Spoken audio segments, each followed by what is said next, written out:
The best player of the excellent era gaming crew, Ye Cho, is called to the manager's office for something quite important. Expecting to have a contract upgrade or renewal, Ye Q is met with disappointment. The manager tells Ye Chu that they now have another player, Sun Xiang, who is going to replace him. Basically, they do not need Ye Q again. He has been their best player over the years, but now they are just going to throw him under the bus, like it's nothing. His avatar, known as Autumn Leaf, will also be given to Xiang to manage. Yi's best friend Mu Qing is present in the room and she tries to defend her best friend, but Yi tells her not to stress herself. Since the board has made its decision, there is no need to try and change it. To make things even worse, the manager wants Yi to retire from the game. If Yi agrees to retire, he will not be able to return to the big league for 1 year. Surprisingly, Yi agrees to the terms. He steps outside the building and tells Mu Qing that he is going to use the 1 year to rest before coming back. Yi walks away with his best friend, watching with tears in her eyes. The manager, Kui, is confident that Ye doesn't have what it takes to come back. Apparently, Ye spends all of his money to help his friends, and now that his contract has been taken away, he will supposedly become a pauper. Ye is strolling through the snowy street when he comes across a network cafe known as Happy Net Cafe. Yi decides to step inside to see what they have going on there. This is a cafe where gamers spend their time, and it already interests Ye. Ye finds the manager of the cafe, Guo, sweating hard to win a game. Frustrated after so many losses,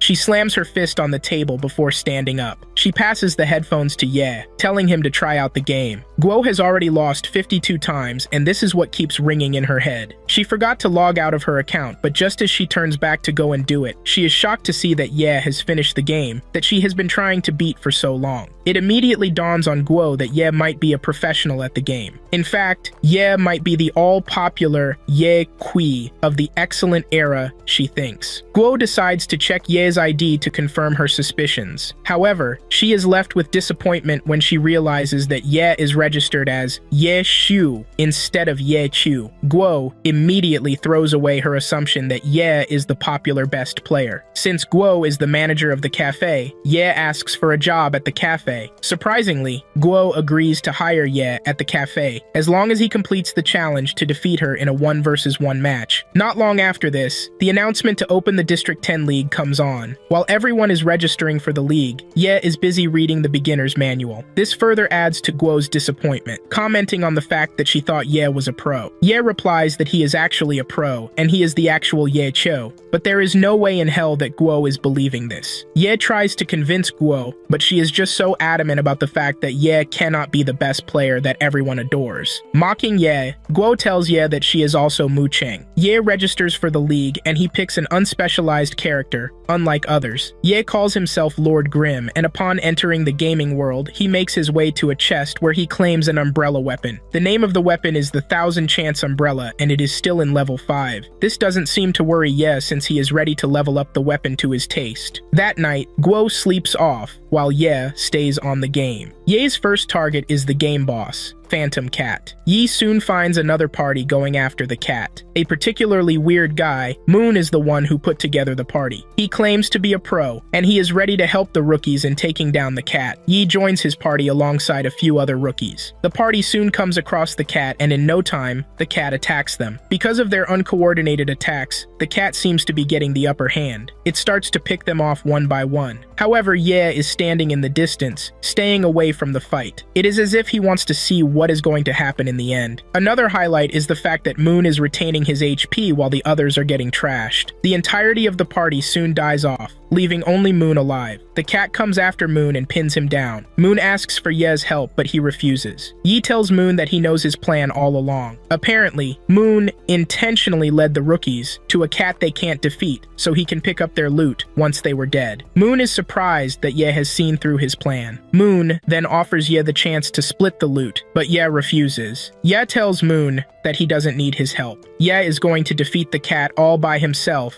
and take all the loot for himself too. Yi waits till Moon's HP reaches 0 before engaging the cat. With his level of experience, Yi is able to easily defeat the boss. Guo wakes up to the guy gathering his supplies, and she assumes that the guy has a very low action per minute ratio. Instead of Guo admitting that Ye did well in the fight against the cat, she basically assumes that he was lucky. Ye's name has now spread throughout the lower league. Most of the players consider him shameless for allowing his teammates to die. When Ye logs into the game again, he can hear everyone talking trash about Lord Grimm. Looking for a party to join for his next hunt, Ye intentionally seeks out Moon's party again. Moon cannot believe how shameless Ye is. Since Moon needs one more person in his party, he agrees to add Ye to the party. Moon plans to unalive Ye once they enter the Green Forest. However, Ye is not the one to disappoint, as he easily takes down the first boss that they come across. It starts to dawn on Moon that he might not have a chance against the guy. Moon then suggests that they head to the spider cave for more battle. Upon entering the cave, they are attacked by a bunch of mini spiders, but Ye wipes them out with just one attack. The spider boss emerges from where it is hiding and it comes after the group, but Ye alone takes on the spider. Yi hits several combos that leave the party members totally shocked. All by himself, Yi takes down the spider boss, and this sends waves across the league. A particular player, Blue River, takes an interest in Ye and decides to look into him. Ye and his party continue to investigate the cave when they run into a hidden spider boss. This one looks even more scary than the last, but this doesn't stop Ye from going after it all by himself. While fighting the monster, he tells his party members to be prepared. Yi speed blitz the spider while calling out instructions. Moments later, the spider is defeated and the news spreads across the league again. Lord Grimm is getting popular by the day. Blue River then spams Ye with multiple friend requests. After Ye is tired of denying his requests, he finally gives in. Blue River tells Ye that he wants him to join his guild, the Blue Brook Guild, so they can go on missions together. Ye initially refuses the offer, telling Blue River that he cannot go on missions because he is busy leveling up. After several failed attempts to recruit the guy, Blue River just slams his head on the table. The following morning, Guo returns to the cafe and she is shocked when she hears that Ye got 3 boss kills over the night. As expected, Guo still considers this a beginner's luck. Ye has nowhere to stay, and he asks Guo if she can help. Guo takes Ye upstairs to one of the rooms she has there. Ye enters the very nice apartment and his mouth is left wide open. He thanks Guo for being a nice person, but not before he realizes that he is not going to be staying in the nice room. Guo has another washed up room for him. It is a confined space with loads of unused things inside. At least there is a bed inside the room. Yi doesn't waste time before passing out on the bed because he is severely tired. Yi later wakes up to see Excellent Era announcing his retirement. Seeing this makes everyone watching totally emotional because Ye has created loads of memories for them. Some are moved to tears because of this, and one of them is Guo. Yi finds her crying in front of the cafe. Guo is surprised that Ye is not taking the news too hard. Unknown to her, Ye is the most affected by the news, but he has just accepted his fate. Ye gets Guo a bunch of napkins for her to clean up because she is totally messed up. When Guo leaves, Ye just stands in the snow to take a long puff and think about the future ahead. Ye finally enters the cafe to continue with his game, but Guo is still sobbing. Guo is still in doubt of Ye's ability, but to her surprise, Ye makes a 24 combo right in front of her. Even at this, Guo doesn't want to believe that the guy is talented. Later on, Ye meets up with Blue River and his boys. They are planning on taking on a boss. Yi tells Blue River that he would like to take command of the mission. The team is shocked when he sacrifices their healers for players with high damage attacks. They already believe that the mission is a failure because they have never heard of a party functioning without their healers. Yi finds a group of goblins, and he takes them head on. He tells the rest of the team to be prepared to engage. With his neck-breaking skills, Yi runs around the goblins. Yi shows how effective his umbrella is by transforming it into several base weapons. From a spear to a Gatling gun, the umbrella is capable of whatever Ye wants it to do. Ye manages to gather all the goblins in the direction of the party. Ye then calls out instructions for the team to follow. Following his guidance, the team takes down the goblins pretty easily. Meanwhile, the healers are already thinking of going to the battlefield to retrieve their comrades' bodies. They have no faith in the fact that Ye and the party can pull off the mission. They are in the middle of this when they receive the report that the team has finished the mission on record time. Everyone on the server also gets a notification about this this impressive feat. After the mission, Blue River is still bragging about the entire thing when Ye quits the guild on him. Ye has finished using them for what he wants, and he is done. Up next, Go brings a friend of hers, Tang, to the cafe. Tang is well known among those who frequent the cafe. Tang is said to be an experienced player that most people want to be like. Tang gets to the cafe and wastes no time in helping Guo take down a boss who has been giving her issues. Things take a funny turn when Tang ends up challenging Ye to a 1 versus 1 fight. Ye bets a pack of cigs while Tang puts down real money because she is confident that she's going to take down Ye. The battle begins, and Tang puts up a good fight at first. However, Ye gets serious with her, and he starts to run circles around her. Ye uses everything in his arsenal to frustrate Tang. Tang almost blows Ye to bits at some point, but she soon realizes that the real Ye has teleported behind her. All of Tang's efforts go to waste when Ye strikes her down without sustaining a single hit from the girl. Tang is utterly disappointed in herself, while Guo cannot believe that Tang just lost to Ye. Tang is not ready to concede defeat,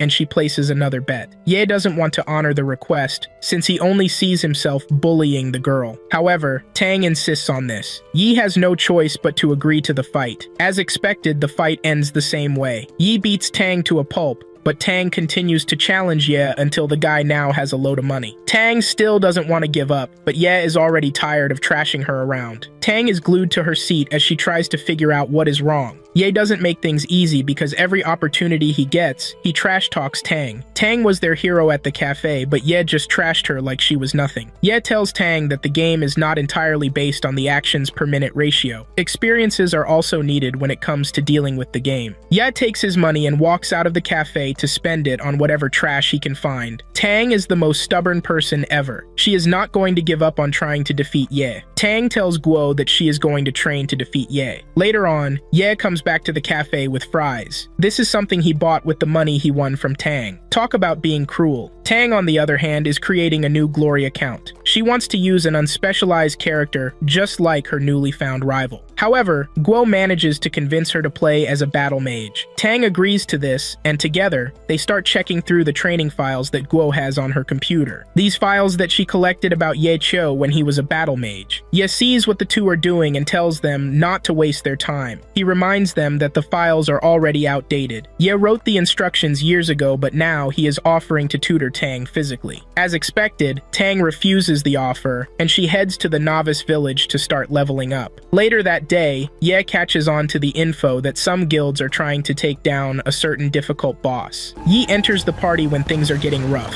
The boss has already given the fighters a hard time before Yi enters the fray. With his fast-paced attack, Yi is able to stand toe-to-toe with the boss. Blue River and other players who are present at the scene can only watch Yi do his thing. Yi meets a crazy player like himself. His name is Steamed Buns, and because of their craziness, they are able to work together. Steamed Buns and Ye are fighting the beast, while the other players are looking for an opportunity to come in for the kill. Just when the beast's health reaches a critical level, Ye suggests that he and Steamed Buns run to lure it away from the scene. Blue River and other players numbering up to 30 are already closing in on them. The beast goes berserk and awakens the undead. The undead then takes on the players, while the boss itself chases after Steamed Buns and Ye. Ye has a plan to engage the beast. Moon and the rest of his party are waiting for Ye at a specified location. Once the boss reaches them, it is a full-on attack. Ye plans to take down the boss before the other players can escape the horde of the undead. However, the boss is not going down easily. The moment Yi figures out that Blue River and some other players have started closing in on them, he increases the intensity of his combo. Yi continues to hit the boss repeatedly, trying to take it down, but the boss just takes the attacks to the body while refusing to fall. Just when Ye realizes that the boss is about to go berserk again, he grabs onto the boss to start beating him up. He ends up smacking the big boss into a wall. The big boss loses all of its mobility, but before dying, it tries to activate another horde of the undead. Steamed Buns is the first to get on this. He takes down the first undead to make sure that there is no horde coming from it. The boss finally loses all of its HP and disappears like dust. The news of Ye defeating the boss rocks the league yet again. Ye had successfully stolen the boss kill from Blue River and his bunch of minions. Things are starting to look real to Guo, as she cannot but wonder how Ye is pulling off these massive feats. Later on, Blue River tries to recruit Ye again, but Ye lets him know that he has an appointment with the big guild called Tyrannical Ambition. A new guild emerges called the Excellent Dynasty, and this guild has been racking up wins too. Rumor has it that the new guild is a subsidiary of Excellent Era. Some players claim that Yeq has joined the new guild to help them. Yi doesn't want this rumor to continue flying around, and he enters the chat to try and quench the rumor. He points out what he thinks to those asking. Yi believes that Excellent Dynasty has some really good players, which is why they can do what they are currently doing. Yi wants to break the dungeon record,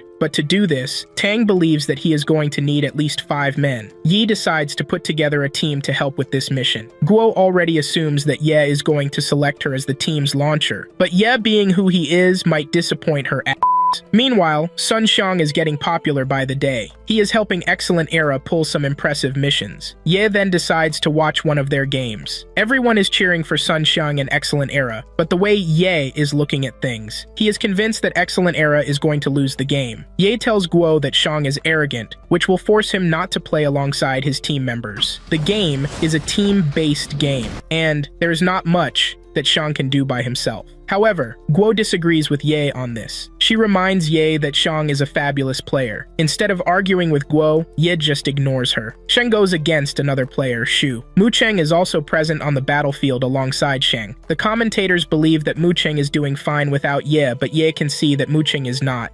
Just when the fight reaches its prime, the connection gets disconnected because of an interruption in the power supply. Later that day, Ye and Tang are the only ones left in the cafe when they receive an unexpected visitor. Hao, Ye's former teammate, enters the cafe all drunk. He is there to mock Ye for being a regular network manager while he has been promoted to the position of vice captain on the team. Tang sits there, totally confused about what is happening. Ye, not feeling a tad intimidated, ends up sending Hao off like a baby crying for his toy. After he is gone, Ye tells Tang that Hao is his former colleague, but there is nothing to worry about. Yi suggests that Tang focus on leveling up his character. Days later, Ye has put together his team. This is the team that will help him clear the mission he is about to embark on. Steamed Buns is on the team, and so is Tang, whose in-game name is Soft Mist. Ye has also been able to convince Mu Cheng to join his team. The team soon takes on a horde of goblins. Everyone has a role to play on the team. Mu Cheng provides long-distance cover for the team. The team's cleric, Guo, is also there to watch instead of helping out the team. Tang is playing like Ye, but anytime her health bar depletes, Ye tells her to stand back while he takes on the enemies. While they are battling it out with the goblins, Ye is also using the opportunity to teach Tang certain things that are missing in her gameplay. Some of the players do not know that Mu Cheng is the launcher in Ye's team, but she makes a move unique to herself, and by this, suspicions start to grow. As usual, Guo is quick to assume that the launcher is not Mu Cheng, and it is nothing but dumb luck. The team ends up clearing the mission pretty easily, which shows just how coordinated they are. Mu Cheng is happy to be working with Ye again. The team continues clearing missions together, and the news of this only makes Hao madder. Hao cannot believe that Ye is shattering records even after he left the Excellent Era. With the way Ye is moving, Hao can see that he is trying to build a weapon that will help him start all over again. Hao can no longer contain his anger, and he decides to challenge Ye. He asks Ye for a player versus player match, but Ye proceeds to embarrass him by putting Steamed Bun Bao against him. Bao doesn't take the match seriously and ends up losing to Hao. This doesn't mean anything to Ye because it is all part of his plan. Hao is ready for a rematch that night, but one of his team members enters the room to tell him that they have a competition to play in. Hao has totally forgotten about the match, and this causes him to perform terribly. Hao later comes back to seek advice from Ye. Ye tells him what he is doing wrong, but because of his arrogance, Hao can't seem to see the fault in what he did. Later on, one of Ye's old acquaintances, Sheotian, sneaks into the cafe to see Ye. Ye takes Sheotian to his private space because he needs the guy to help him with a task. Sheotian threatens to expose Ye's identity if the same thing happens to him. Ye and Sheotian soon meet up with the rest of the team at the boneyard. Yi is about to tell his teammates who Sheotian is, but Xiao prevents this by screaming at the top of his voice. Yi shows the reason why they are at the boneyard. He hits the ground, forcing a bunch of undead to emerge. There is a hole in the wall and it seems to keep things in place. Yi uses his skills to get the enemies stuck on this side of the wall. Xiao is particularly impressed with the way Ye's weapon is transforming like it is nothing. Xiao chases Ye down.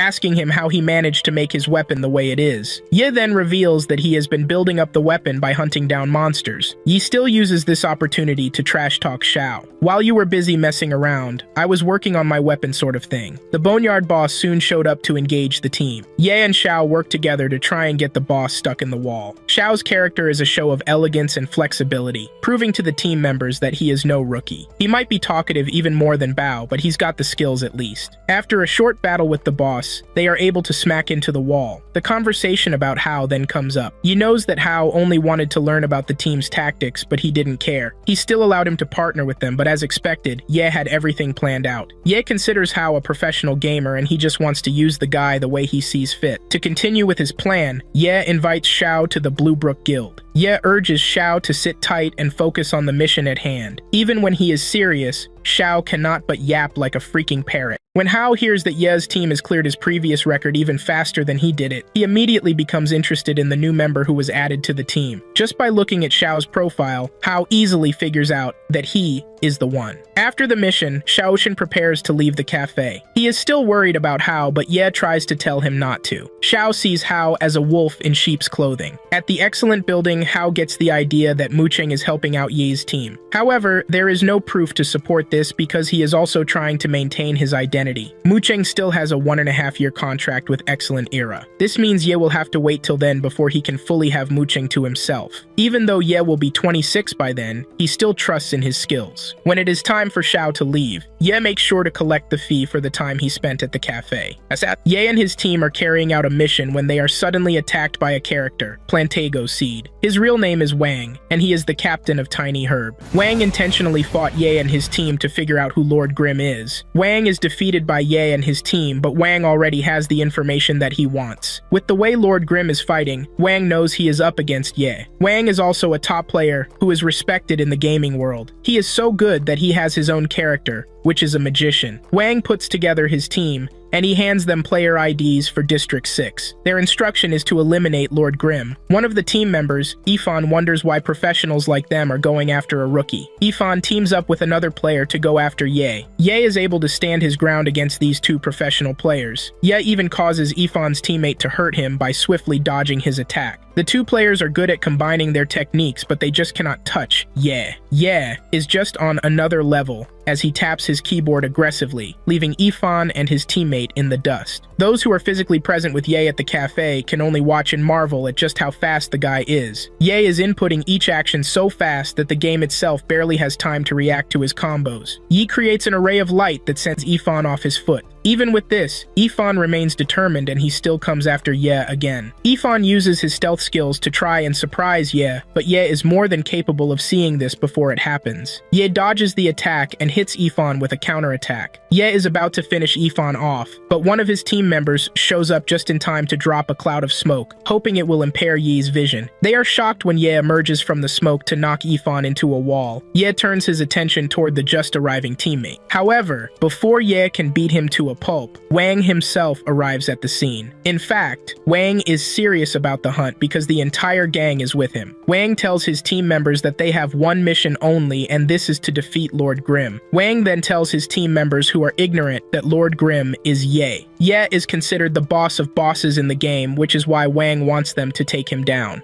He doesn't seem to be feeling the pressure of Wang and his team ganging up on him. In fact, he dares them to come after him all at once. This is a show of arrogance to his opponents, and they just cannot sit back and watch Ye insult them. Every member of the team goes after Ye all at once, but Ye makes a run for it after shooting a few rounds from his gun. When asked why he is running away, Ye simply replies that he is not running. He tells those who are after him that he is making a strategic retreat and not a cowardly move. Yi continues running while the team throws everything at Ye to try and stop him. Yi makes it over a fence, but when his assailants get there is no presence of Ye whatsoever. This leaves them baffled, because there is no way he escaped from them so fast. Ifan is the first to figure out that the guy has gone offline. No one can believe just how shameless Ye is. Wang then tells his crew to continue to train in readiness for when they are are going to face Ye again. It is obvious that Wang alone has no chance against Ye, but with the help of his team members, they might just have what it takes to take down Ye. Ye uses another account to visit Wang and his team. He tells them not to stress themselves and offers to fight them in the arena. However, he has one condition for this. Yi tells Wang that they need to defeat Tang if they want a shot at him. Yi is placing so much confidence in Tang. Tang easily loses the battle, and Yi honors his word. He creates a private arena room where they can fight. Yi and Ifan get to have a one-on-one discussion, and Yi tells Ifan to try changing his specialization from assassin to Ghostblade. Ifan has always been a fan of Ye, and instead of Ye bullying him, he just gives him a piece of advice that might help him. Ye even tells Ifan to be brave and not think about losing. Not long after this, Ye and Wang meet in the arena for their battle. Wang and Ye charge at each other with incredible speed. They are even matched when it comes to their action per minute ratio. The two keep throwing attacks at each other,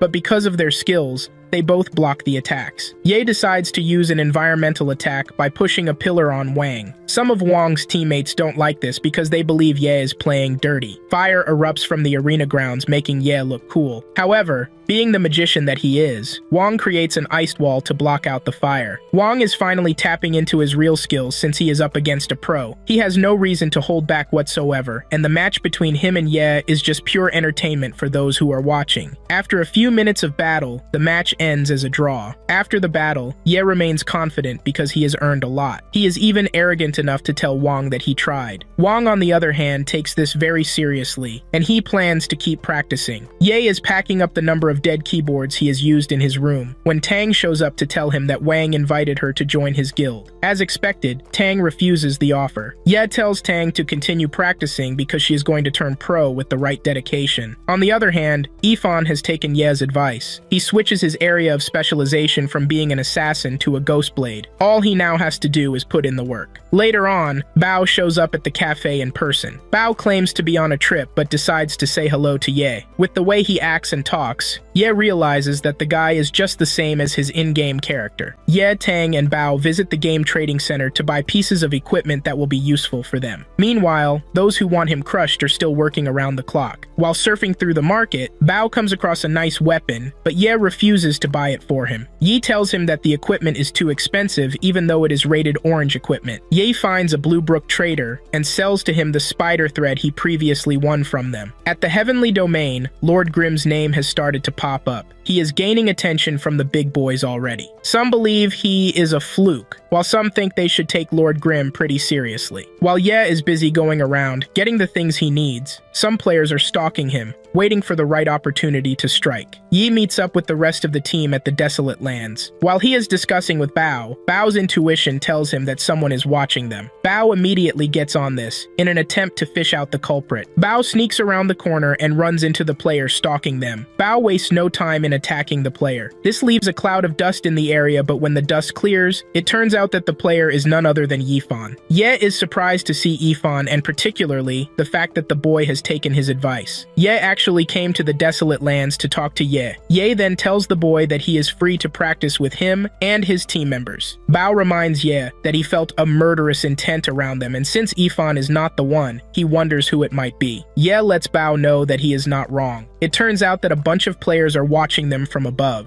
Apparently, players from several guilds have come together in an attempt to crush Ye. Yifan creates an area of ability buff, which gives Bao and Tang 20 seconds to effectively combat the enemies. Once the array is out, Ye steps in to defend his team members. Once Yifan's ability has reached his cooldown limit, he activates it yet again. Everyone on the team benefits from this. Heightened senses, hyper reflexes, and others are a few benefits that come with Yifan's ability. Yi and his team successfully dispatches the enemy players. The fight is being watched by some other players from behind the covers. Ye and his team have no chance for a breather as another wave of enemy players arrive to engage them. A particularly arrogant player, Shoreside, tells Bao to back off because he is there to take down Ye and no one else. However, his ego is quickly crushed when Bao engages him in a fierce battle. Ye emerges from the dust to land a hit that sends the guy flying. Before anything else can happen, the Guildmaster of Blue Brook, Chun, shows his face. Shoreside still doesn't want to accept the fact that he lost, and he starts to rant on the Game World chat. He wants them to settle the fight in the arena to avoid all these back and forths. The Guildmaster knows the risk that is attached to Shoreside losing in the arena. Meanwhile, we get to find out that the players who previously attacked Ye were from the Excellent era. Hao still cannot let go of his hatred for Ye.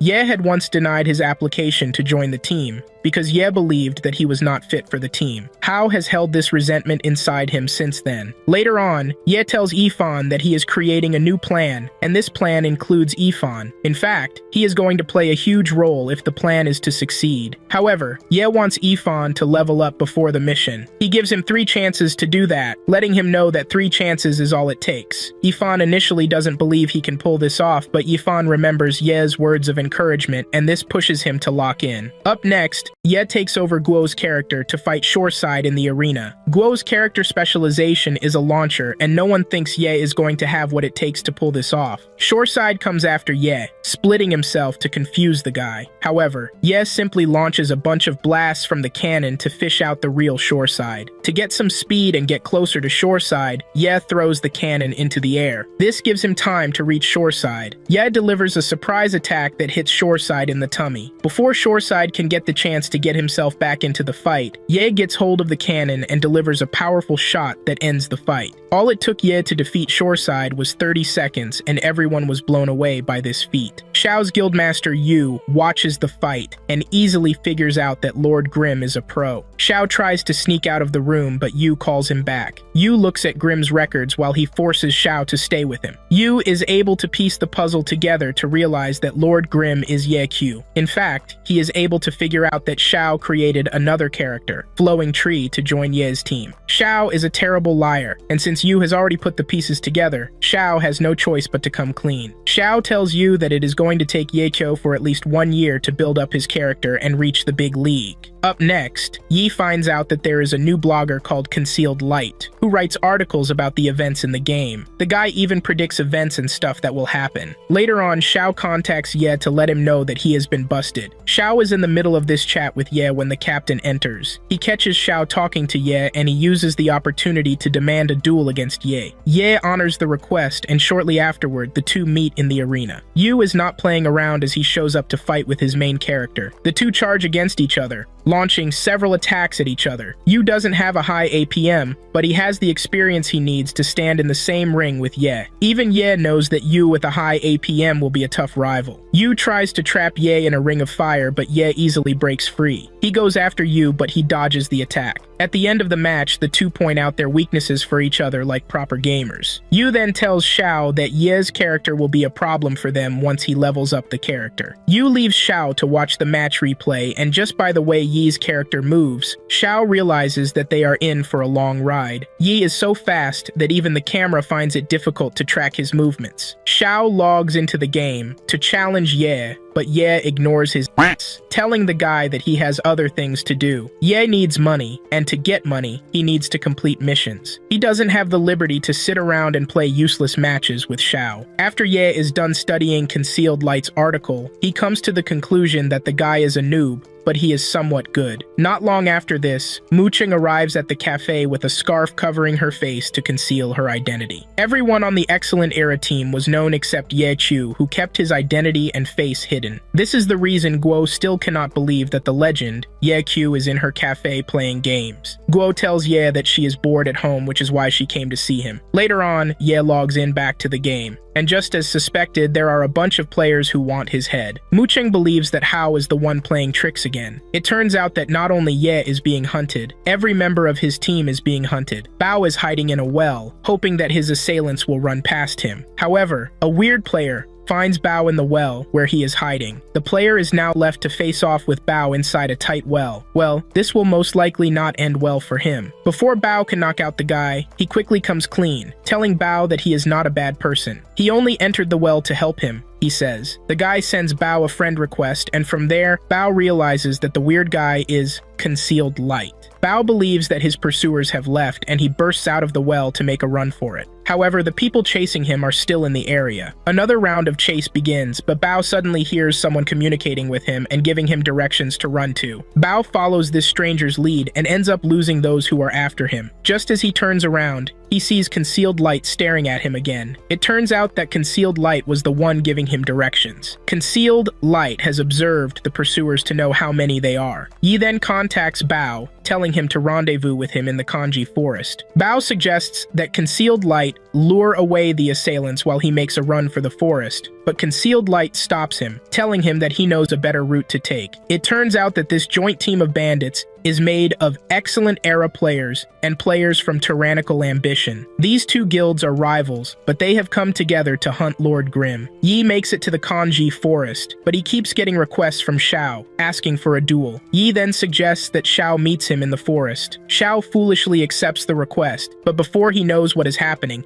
he sees a horde of players coming after them. He makes a run for it, and some of the players follow him. However, when they realize that Xiao is not the trophy, they turn back. Xiao is embarrassed by this. Instead of getting chased, Xiao ends up chasing the bandits. He manages to get the attention of a few, and he beats them up for insulting his importance. While the bandits are pursuing Ye, Xiao is chasing them from behind. Ye finally loses the bunch by hiding out in a tree. When he shows himself to Xiao, Xiao takes it as an opportunity to have a duel with the guy. However, Ye easily knocks him down. The bandits come rushing at their position again, but this time around, Ye launches a surprise attack that takes out some of the bandits. The game chat is filled with talks about Ye and the bandits who want him dead. However, Ye can only take out as much. Before he and Xiao know what is happening, they have been surrounded on all fronts. Even though the odds are against the two, they are not ready to bow to pressure. The two have really low magical power left in the reserve, but still jump down from the treetop to engage the bulk load of bandits waiting for them below. Just when the bandits are about to act cool by telling Ye and Xiao that they are surrounded, the rest of Ye's team shows up to change the odds. Alright, Bao and the rest of the team cut through the bandits like they were nothing. Concealed Light is also present, but he makes sure to stay away from the hot zone. His clumsiness causes him to hit his head on a tree, and he passes out like a baby. When he wakes up, the first thing he does is accidentally hit Bao in the crotch. Concealed Light still ends up bumping into the tree yet again. He receives a friend request from Concealed Light, and is just who he has been looking for. As the fight progresses, Ye receives orders from customers. He attends to them while engaging in a fierce battle with the bandits. The bandits hear him think he is communicating with his team using some sort of unknown code. When the bandits finally figure out that everything Ye is saying is not a code but attending to customers, this only makes them even madder. They can't believe that Ye is fighting them while he is also distracted. In no time, Ye and his team have rounded up the bandits, leaving only the leaders. They have them surrounded, and they are about to have the worst day of their entire gaming career. After eliminating the bandits and their leaders, they all emerge at the spawn point. Ye and his team have been able to outsmart their assailants pretty easily. Bao is still ready for some smoke even after the battle is over. Xiao, on the other hand, is not happy that he didn't get to duel Yi, even though it is pretty obvious that he is going to lose. Those who are involved in the ambush are disappointed that their ultimate plan didn't go through. Ye and Mucheng get to spend a lovely night together after the battle. Yi serves Mucheng a cup of instant noodles, and after she is done eating, she falls asleep on Ye's shoulder. When Tang asks Ye who she is, Ye comes up with a ridiculous name, telling Tang that Mucheng's name is Mumu. Tang lets Ye know that Mucheng is free to spend the night with her, but Ye declines the offer. Ye doesn't want Mucheng's identity to be known. At the Tyrannical Ambition HQ, one of the members finds their vice captain, Zhang, to fill him in on Yi's actions. Zhang is having his meal when the guy shows up. Zhang makes sure to finish up his meal before giving the guy any attention. After Zhang is done with his food, he demands to know why the guy has come to see him. The guy gives Zhang a video recording of everything Lord Grimm has been doing. Zhang then passes this along to the guildmaster, Han. Looking at the recording, Han and Zhang come to the conclusion that Lord Grimm is Ye Qiu. The two decide that it is best if they pay Ye a visit in the 10th district. The next time Ye heads to the canyon, he is ambushed by Zhang and two other members of Tyrannical Ambition. Zhang stands on top of a cliff while he calls out instructions for the two players. He doesn't hesitate before going after them. He runs toward them even though they keep launching long-range attacks at him. Yi relies on his speed and agility to evade all the attacks thrown at him. Yi manages to get the two players off their positions. They try chasing Ye down, but unknown to them, he has something something in store for them. Once they reach a certain point, Ye activates the trap he placed in the soil. This holds them down, giving Ye a chance to at least escape the canyon. However, Zhang would not let this happen as he launched a long-range attack to try and take Yi down. Ye is about to make it out of the cannon when another member of the tyrannical ambition appears from above. He knocks Yi to the ground, and when the dust clears, it turns out to be the guild leader Han. Han straight up throws hands with Yi like it is nothing. Han is quite skilled as he is able to stand toe-to-toe against Yi. Han demands to know why Ye came back after he announced his retirement. Ye then replies that he is just a chill guy who is playing video games and nothing more. As the fight intensifies, we get a backstory about Han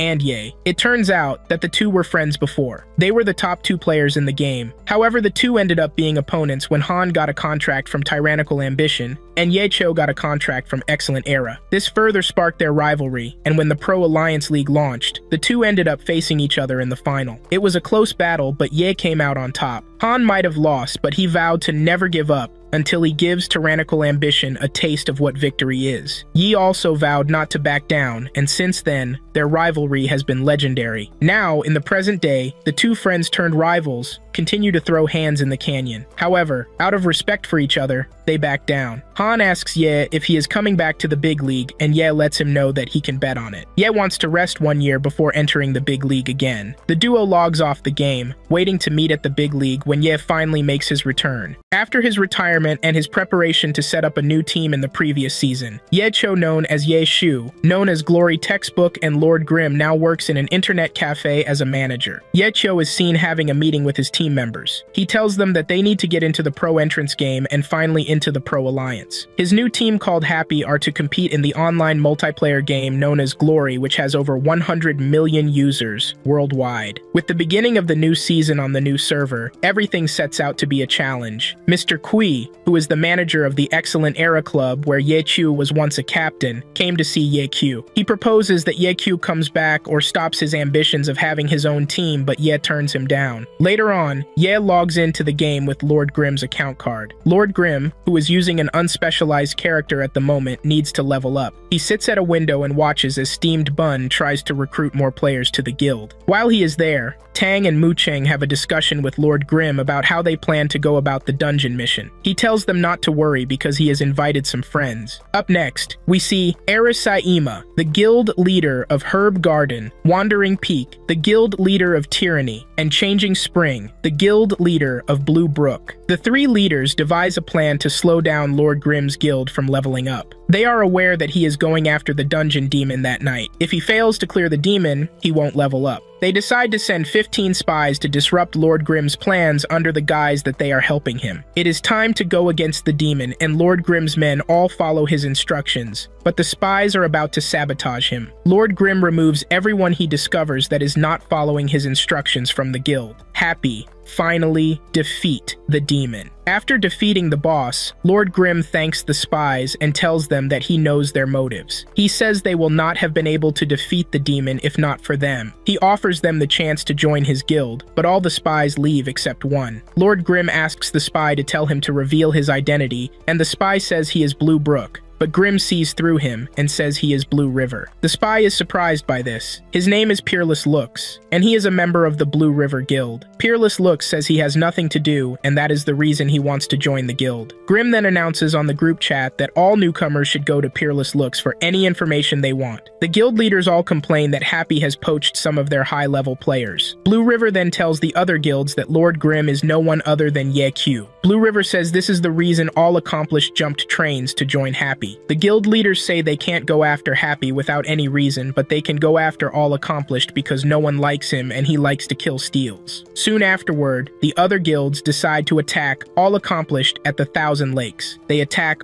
All Accomplished, and he quickly jumps into the water. The assailants follow him, but Grimm and his team are under the water waiting in ambush. They start to eliminate the players inside the water. Happy is using an underwater technique that most players haven't taken to mind. Grimm and his team manage to repel the attacks of the rival guild members, and assailants start to retreat when they realize that they have lost. At Excellent Era's HQ, they discover that Ye Q now has his own guild known as Happy. The manager says having his own guild will not guarantee him success in the game. At the internet cafe, Guo watches Yecho fix a computer and thinks to herself that if Excellent Era haven't retried him, he would still be a top player in the Pro Alliance. Guo clutches her fist and says they need to make it to the Pro Alliance. The players respawn at Thousand Wave Lakes, but Lord Grimm shows up and eliminates them as usual. The guilds are seen complaining about how Lord Grimm and his guild are always ambushing them. They say Grimm is trying to take the lake for himself, and this is unacceptable. They continue to rant, but Blue River cuts in and tells the guilds that he has faced off with Grimm in the past, and he has never seen him back off from a fight. Blue River says they can beat Lord Grimm on the 10th server, because he is more skilled than them. Blue River suggests that they back off and wait till Grimm enters the Heavenly Domain as an unspecialized player. Grimm will not be able to pass level 50, rather than the usual level 70. They say Excellent will not be happy at the moment also, and the guilds decide to leave everything to the Excellent Era Club. They call a secret meeting and request for a ceasefire. Grimm makes them choose between the lake and a long list of materials. Blue River tells them that they can still survive with the list, and suggests that they pick the list. Tyranny, Bluebrook agrees to the list, but the rest of the guilds are still pissed and decide not to choose anything. Grimm confirms the deal and goes to see Blue River. He asks him what the other guilds plan to do. Blue River says the guilds are still angry and are out for blood. Blue River advises Grimm to give up because they have the numbers, but Grimm tells Blue to continue to feed him information. Grimm leaves and Blue River shouts that he is not his spy. Soon afterward, the other guilds figure out that Blue Brook is the snitch that has been selling out their locations, and decide to go after them. Blue River runs over to Lord Grimm and asks him why he is attacking his guild, but Grimm tells him that the other guilds are responsible. Blue River realizes that Grimm has gotten the upper hand when he made the guilds disagree on what to choose. Their plan to take out Happy will begin to crumble because of this. Grimm then tells Blue River to direct the attackers to him when next they are after him and his guild. The guild attacks Blue River, but Lord Grimm shows up and wipes them like he always does. The other guilds quickly surrender and accept to give Lord Grimm the materials he asked for. Lord Grimm also tries to recruit enemy players that didn't die during his assault on the guilds. He says they need their luck and Happy. Guo is looking for Ye Cho when he sees him walk in through the front door wearing a suit. He asks for Ye Cho and tells Guo that they are twins. Ye Cho comes out and is surprised to see his brother. His brother tells him that he is there to take him home for the spring festival, but Ye Kui says he is not ready to come back yet because he still has some years to play and dominate in glory. It turns out that Ye Q stole his brother's identity to compete in the game. Ye Q tells his twin brother to go home and have fun at the festival. It's New Year's Eve, and Ye Q's brother returns home after a wonderful time with his brother and Guo. Muching also arrives at the cafe to spend the new year with Ye Chu and Guo. It's the new year and also the start of the Glory Pro League. We see Tyranny and Excellent doing battle in a team competition. Excellent Era has the upper hand in the fight because it's a 3v2, but they still manage to lose to Tyranny because of their lack of coordination and tactics. Lord Grimm gets up to level 50 and is now eligible to enter the Heavenly Domain. The Heavenly Domain is a public map that opened in the 5th year in Glory. The dungeons are more difficult, and in order to encourage PvP, the drop rate when players get killed is extremely high. All the masters eventually meet in the Heavenly Domain. However, to get in, there are challenges that are divided into two that need to be completed. These are missions and arena. This is a piece of cake for Lord Grimm, and he quickly finishes the missions. Left with only arena challenges, Yecho needs to wait for those at the 10th server to level up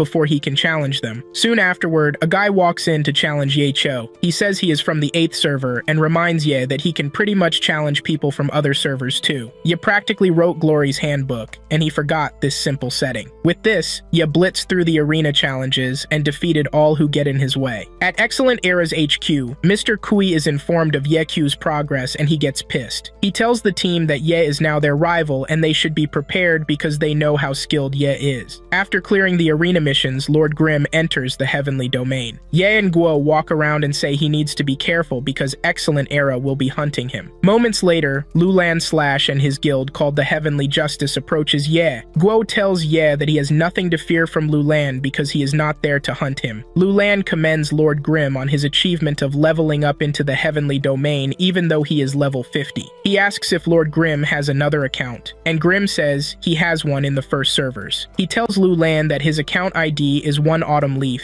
and the guild immediately figures out that they are talking to Ye Q. Lulan is doubtful, but Ye tells him to take it or leave it. Lulan tries to recruit Ye, but Guo cuts in and says she has signed Ye already. Heavenly Justice has a meeting on how to recruit Ye for the benefit of their team. They believe that Guo is bluffing when she says Ye is signed to her team. However, they are confused that other guilds are not trying to recruit Ye. Guo is angry at herself because of the way she behaved earlier when she lied to have signed Ye. Ye calms her and tells her that she has nothing to worry about. Later on, Excellent Era attacks Guo and Lord Grimm. Lord Grimm uses Guo's computer to perform a tactic that only Mu Cheng is capable of doing, and the Excellent Era players have no choice but to retreat. They believe that Mu Cheng is playing with Ye Cho and start to get worried. Just then, Mu Cheng walks by and Excellent Era figures out that Ye Cho was the one controlling Lord Grimm and chasing Haze just like he did in the 10th server. Guo realizes what Ye did and commends him for creating another episode of confusion between the enemies.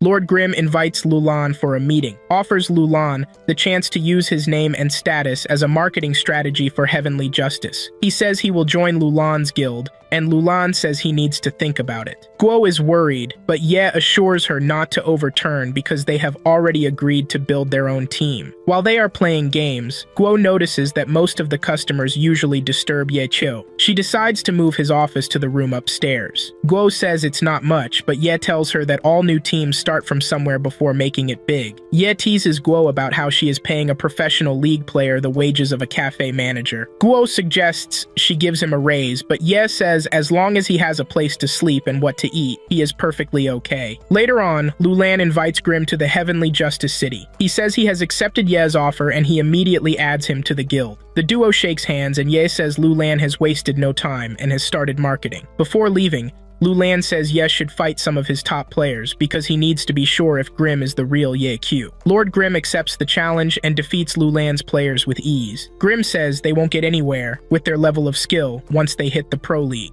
Lulan then reveals that the Heavenly Justice players are real-life players that are trying to improve their skills. Lord Grimm gives them a bit of hope and says they are not too bad, but he is just better than them. At Excellent Era's headquarters, Mr. Kui learns Ye Q has joined hands with Heavenly Justice, and Ye will be coaching a new team known as Heavenly Sword. On the Pro Players group chat, a player, Huang Xiaotian, challenges Ye Cho to a 1v1 arena match. Ye Q tells Lulan to set up the match and make the room password the same as the room number. Suddenly, pro players start logging into the room to watch Lord Grimm's fight against Huang, whose player ID is Troubling Rain. Lulan thought he added a password to the room, but he was wrong. Huang arrives in the room, and Lord Grimm tells him to fight Lulan first. He uses a 6 shadow skill to confuse Lulan and wipes him. Lulan uses a 20-second buff called Enrage to counter Huang, but he loses his advantage when the buff starts to cool down. He is about to activate the buff again when Huang makes use of the debuffs in defense to finish off Lulan. The pro players agree that Lulan used a good tactic, but it wasn't enough to defeat Huang. Huang and Lord Grimm then face off.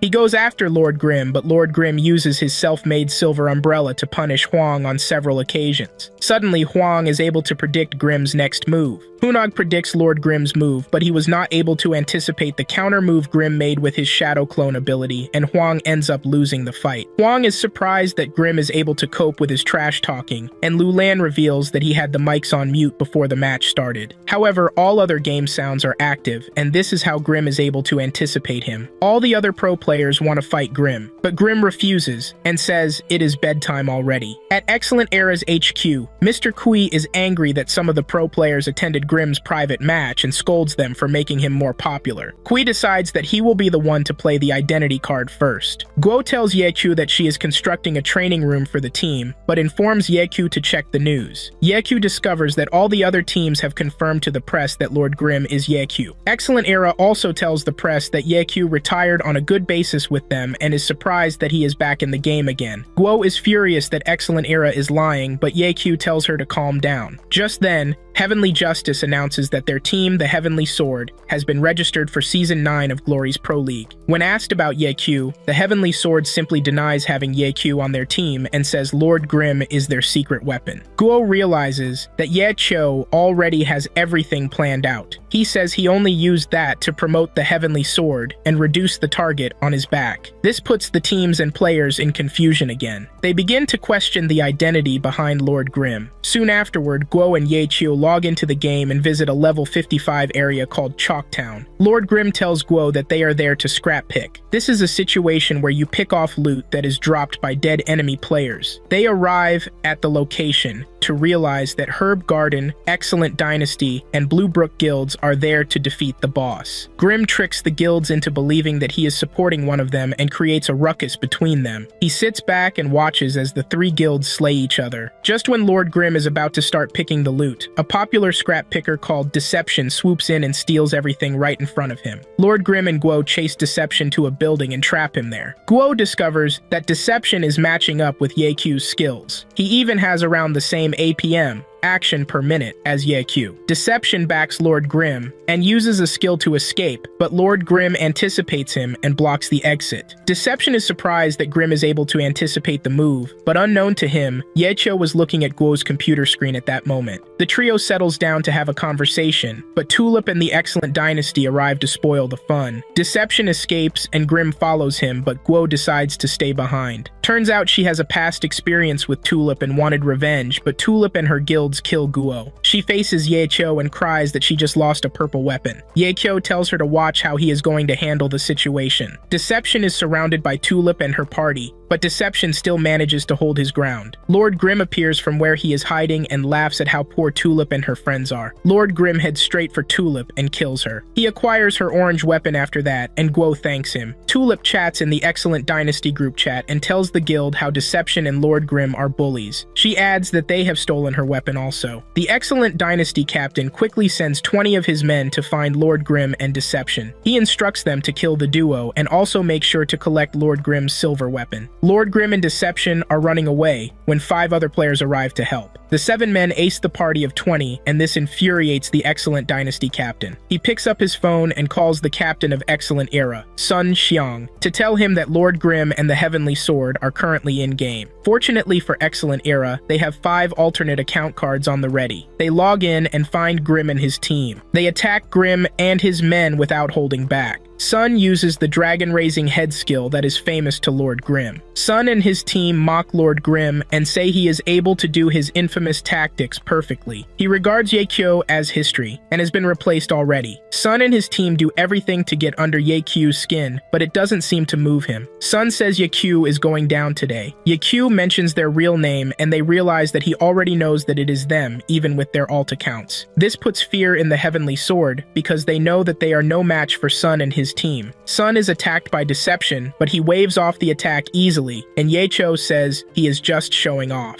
The two parties engage each other, and Sun is trying to take on the Heavenly Sword by himself. Grimm taunts him and says, "Glory is not a one-man game." Seeing the progression of the fight, Yecho orders his team to retreat. Sun chases them, but his team warns him that Yekyu might be setting a trap for them. Sun ignores the warning because of his arrogance, and he gets trapped in a different location from his team. Yekyu surrounds the Excellent Era and starts to eliminate them. Sun arrives at the scene when there is only one member of his team left. Sun still believes that he can take on Grimm and his team all by himself. I mean, this is a 2v7 for crying out loud. Yecho gives his team instructions on how to fight Sun, and with his guidance they are able to defeat Sun. Before killing him, Yekyo reminds Sun again that Glory is not a solo game and should learn how to work with his team. The last player on the Excellent Era's team retreats when he sees how Yekyu just embarrassed them. Later on, Yecho faces the wall and remembers the day Mr. Kui informs him that he will be replaced by Sun Xiang as the captain of the Excellent Dynasty. Yekyu says Sun is very good at the game, but he still needs guidance. Yecho believes that the Excellent Era Club is done for. Words start going around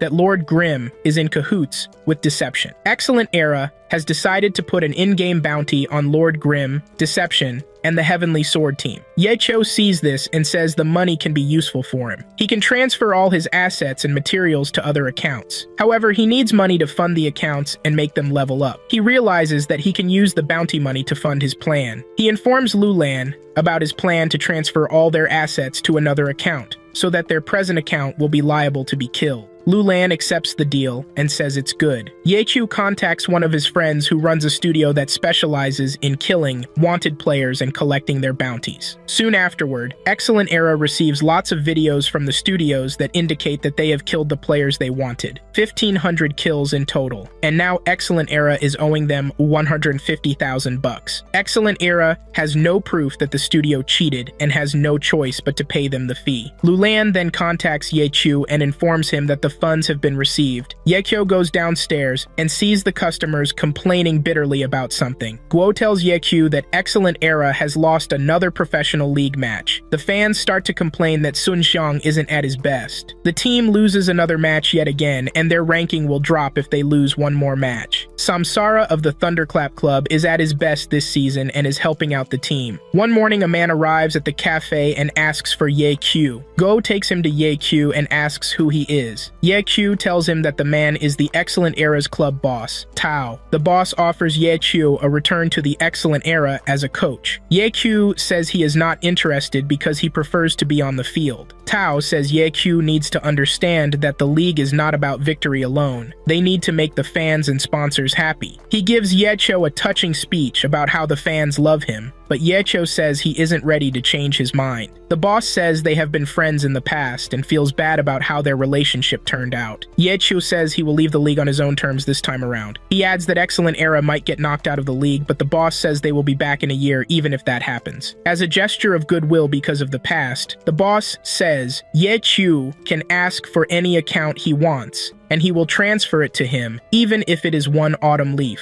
Ye Q says he wants Dancing Rain, Mu Cheng's launcher account. The boss has a flashback of how he and Yecho started the club, and Yecho recruited Mu Cheng. He says he is surprised that Yecho requested Dancing Rain instead of his former account, One Autumn Leaf. The duo says goodbye, and the boss leaves. After his departure, Guo discovers that Yecho and the boss were very close friends. Yecho and Guo continue their level up and spawn in a level 55 area known as Milo Ancient Ruins. Yecho discovers that they have been ambushed. The assailants show up and Yecho says they are average players, but they have a pro as their commander. Yecho fishes out the commander and goes after him just to realize that the commander is his old pal, Old Wei. Wei says he is there to kill Lord Grimm and collect the bounty, but Yecho asks if Wei has been living under a rock because the bounty has been cancelled already. Wei tries a sneak attack on Grimm but fails. Guo says he is ready to go head-to-head with Wei, but Yecho stops her and tells him who Wei is. He says Wei is the former captain of Blue Rain and the first user of the all-star level account known as Swaksar. However, Wei retired early after 2 years. Go and Yecho hides from Wei and his minions. Go says Wei might be working for Blur Brook, but Yecho says he is not. He is probably doing this for fun because he has learned who Lord Grimm is. He starts to chase Ye Kyo, but Ye manages to evade all his attacks until he manages to put Ye in a hexagram prison. Ye tells him to look behind, but Wei says he is not ready to fall for his tricks. Just then, the game announces the entry of a player, 1 inch into the heavenly domain. Wei is surprised that Ye Kyo has been waiting for help from a level 55 player. 1 inch goes after Wei, and Wei accepts that he has skills. He tries to bribe 1 inch but gets his name wrong. Yecho then tells him that 1 inch's name is Ifan. Wei and his minions surround Ye Q and Ifan. The duo is being bullied until Guo shows up with her launcher and wipes Wei's squad. Wei manages to escape nonetheless. They find Wei and go after him, but Wei tries to escape into a dungeon area to avoid losing his gear's materials when he dies. Ye slows him down using Guo's launchers and Ifan catches up to him. Wei begs Ifan not to kill him, but Ye arrives and finishes him off. Yi then acquires Wei's silver weapon that he made himself, the Death Hand. Wei immediately messages Ye to give him back his weapon but continues to tease him. Ye then says Wei must be lonely after he left Blue Rain. Wei rejected their offer to become a coach because he prefers to be on the field, just like Ye. Yeko says Wei should join him so they can have one last rodeo together. Yeko says he plans to win the league, and Wei is surprised by his ambitions. Wei says Yeko can't register this season again, and that will make his comeback next season, and Ye affirms it. Ye gives Wei a convincing speech, and he accepts the offer to come back. However, Wei might not be good as he once was, but they will make do. Wei asks for his silver weapon, and Ye tells him to come to the cafe first before he can get it. Ye Cho sends Wei the location of the cafe, and jokes that if Wei comes late, he would have sold the weapon. Guo is happy, because everything is going according to plan, and with their new recruits, she believes the team has a chance in the Pro League. Later on, Guo's mood suddenly drops, and Yecho asks her why. Guo says she just finished speaking with Lulan. Lulan informs her that the rules to enter the league next season have changed. You need to have your own venue and also have holographic projection compatibility. Guo says that the club doesn't have these things and won't be able to make it. Yi then informs her that he is not planning to apply like Lulan wants to. Lulan's club has the money and that won't be a problem for them. He says the league weeds out 2 teams every year. You apply for one of the spots and wait to be approved just like Lulan did. The second spot goes to the challenge also known as Resurrection. This means that professional teams that got eliminated can still take part in the challenge. Yekyo says all they need to do is survive the challenge and everything else is settled. However, Yekyu says it won't be easy because no amateur team has survived the challenge in the past. Just then,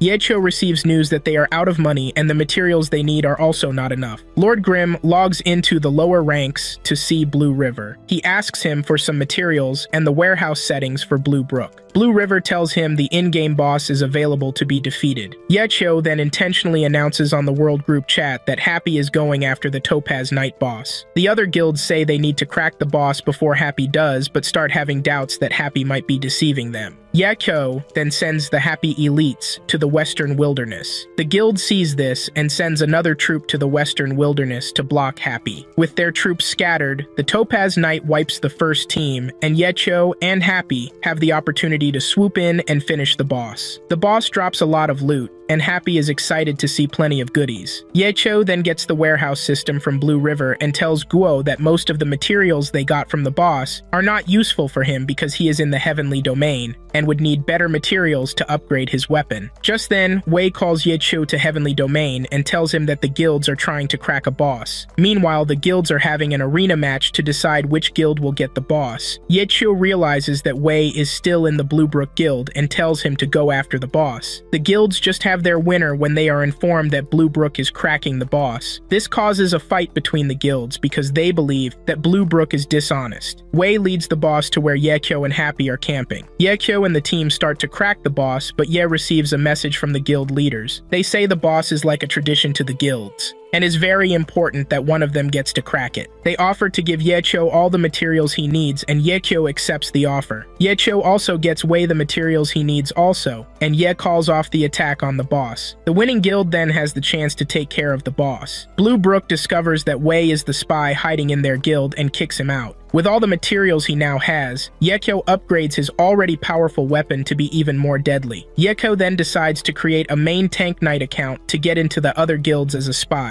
Yekko introduces himself to Tyrannical Ambition as unrivaled super hottie. After helping them with some boss missions, the president of Tyrannical Ambition requests to meet him. Yekko arrives and the president says he has heard of how good he is. He tells Yekko that they are on their way to engage the boss at Keenblade Canyon. He asks if unrivaled super hottie is up for the challenge, and he says yes. They get to the canyon and see other guilds present, and waiting to crack the boss also. Yicho engages the boss, and the other guilds quickly swoop in to stop him and have the boss for themselves. Suddenly, a Spitfire with the ID, Dazzling Spring, appears, and ace the Tyrannical Ambition players. He starts shooting at Yecho and the boss. Yecho and Dazzling Spring go head to head, and the players start to recognize Dazzling Spring's move. They figure out that Dazzling Spring is the former captain of 100 Blossoms, Captain Zhang Jiale. Yakyo's HP gets exhausted, but luckily for him, a cleric is around and he heals him. Yechu and Zhang continue to engage each other, and Yechu even revealed who he is to Zhang. Guo asks Yechu if he went undercover with Tyrannical Ambition to recruit Zhang, but he says it's just a coincidence. He says how he has known that Zhang is still in 100 Blossoms. As the duo fights, Zhang remembers how he has always lost to Excellent Era and Yecho. Zhang is a very good player, but Yecho always manages to outplay him. After successive losses, Zhang decides to retire. Unrivaled Super Hottie manages to kill Dazzling Spring. Yecho then sees that Blossom has gotten hold of the boss. However, Yecho uses a devastating skill with the help of the clerics to one-shot the enemy players. Tyrannical Ambition's president is taken aback by the level of skill Unrivaled Super Hottie has, and says the only person capable of doing that is Yechu. He decides not to confront Yechu and let him continue to help them. Yechu defeats the boss, and this means providing lots of material for Tyrannical Ambition. The president says he will make sure to use Yechu for his personal gain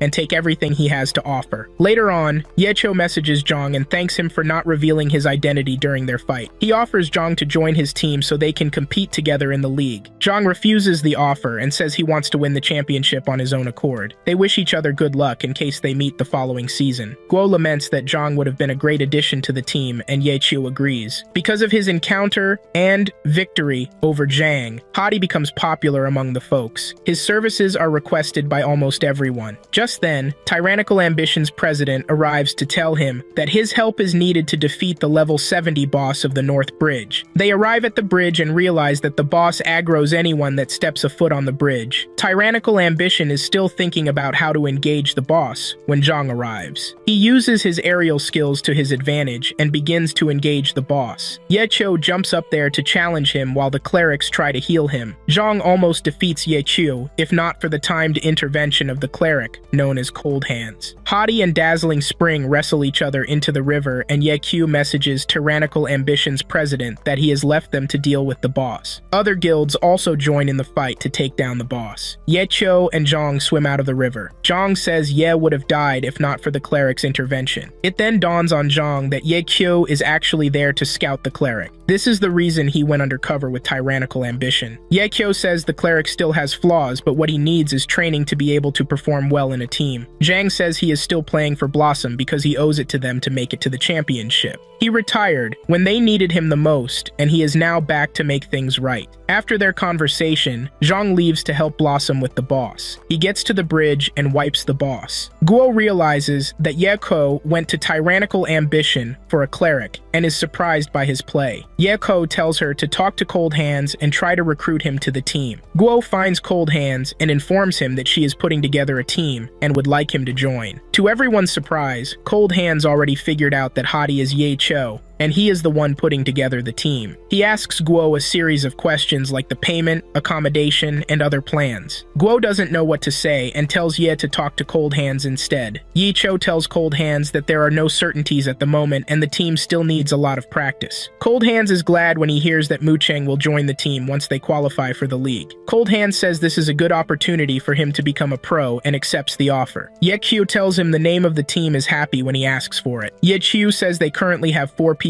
on the team: himself, Cold Hands, Wei, and Mu Cheng. Guo says Steamed Bun, Soft Mist, and Chasing Haze are also part of the team. She creates a group chat and adds everyone to the group. Guo is excited that the team is finally going somewhere. It is a 1v1 situation between the captain of Excellent Era and the captain of Void. Things are not looking good for Sun Xiang. Steamed Bun enters the internet cafe to witness Excellent Era lose yet another game that makes them drop in ranks. Ye Yu says if the team continues like this, it won't end well for them this season. Old Wei also arrives at the cafe, and when he talks to Ye He tells him to call him Ye Shui when he is in the cafe. Wei meets Steam Bun, but doesn't feel like Steam Bun has much to offer. Ye tells him that the rest of the team will arrive tomorrow. Guo shows Wei the conference room, training room, and where they are going to be staying. Wei admits that the club has a nice setup and is already making progress. The next day, the team meets up in the arena to introduce themselves. Tang Ru, whose ID is Soft Mist and is playing a battle mage. Wei Chen, former captain of Blue Rain and playing as a warlock. Steamed Bun Invasion. Luo Ji, whose ID is Concealed Light and he is playing as a summoner. And Wen Yi, whose ID is Cold Hands and he is playing as a cleric. Ye Shu, who is playing an unspecialized character. With this, there are 6 members in Team Happy, and this already meets the minimum headcount for a pro team. Ye Cho tells the team what needs to be done and says they need to train a lot. Later, Ye tells Wei to have a 1v1 fight with Steamed Bun. Wei wins the fight, but agrees that Steamed Bun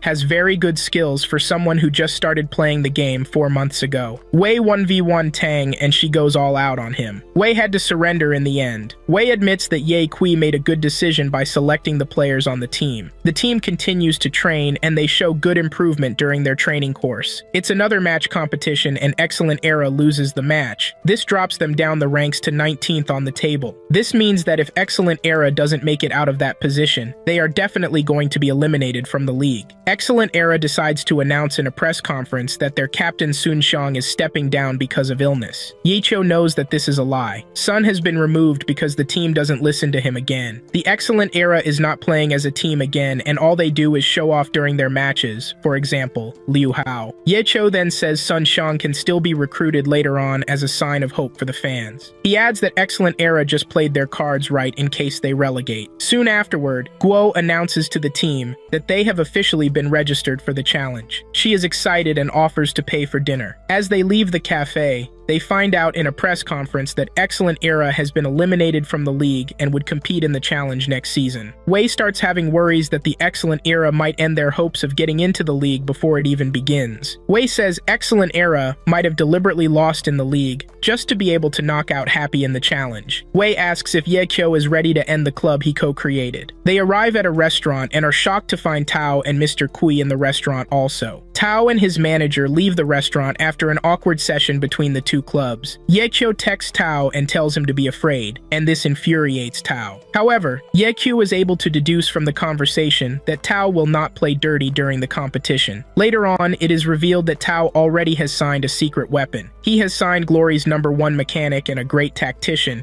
Shao Shiken, known as Life Extinguisher. Tao believes that the Excellent Era will rise to be the best again with this new addition.